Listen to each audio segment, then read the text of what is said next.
როგორ შეგვიძლია რომ ჩვენს სამშობლოზე ვიზრუნოთ?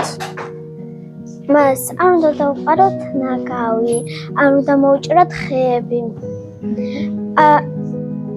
პირიქით უნდა დავასუფთავოთ. არ უნდა დავხარჯოთ ზედმეტი წყალი. შენ როგორი მოსწავლე იქნები?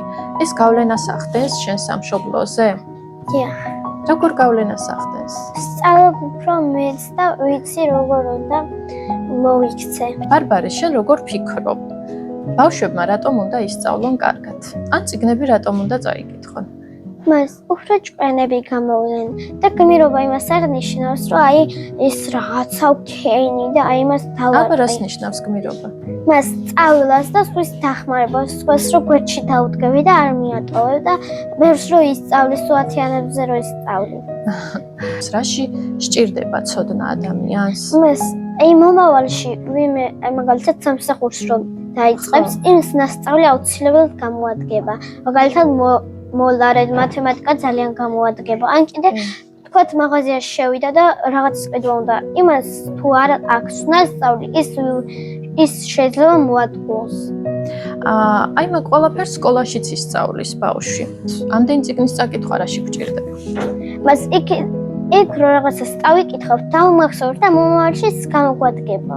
და აქ ვსწავლობ მეგობრობას, სიკეთეს, სიყვარულს. კი, ზუსტად ეგ არის მთავარი, ხო? სალამურა მეგობარს რომ გვერდში დავდგება და არ მიატოვებს. ბევრ ცუდ ამბავს და ბევრ კარგ ამბავს გადაიტანს მას და მაინც იპოვის თავის მეგობარს. თუ დანებდები, იმას ვერ შეძლებ და თუ არ დანებდები, მაშინ შეძლებ. ხომ არ გინდა რომ წერალი გამოხვიდე? არ ვიცი. როგორ წიგნს დაწერდი, ბარბარე? მას ყველა იგავ არ აქვს რომ რამეს გვასწავლიდეს მას და ბევრი ახალი ინფორმაცია შევიძინო, როგორ უნდა მოვიქცე, როგორ არის სწორი, როგორ უნდა გავაკეთო. ბავშვებისთვის დაწერდი თუ დიდებისთვის მწერალი რომ იყო? მას ორივესთვის დავწერდი.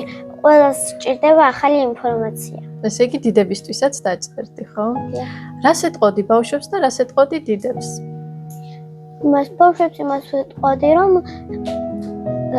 სწავლა ძალიან მნიშვნელოვანია, ბევრ რამეში გამოადგება და დიდებს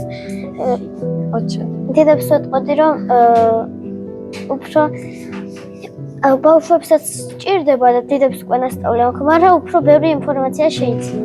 ძალიან დიდი მადლობა.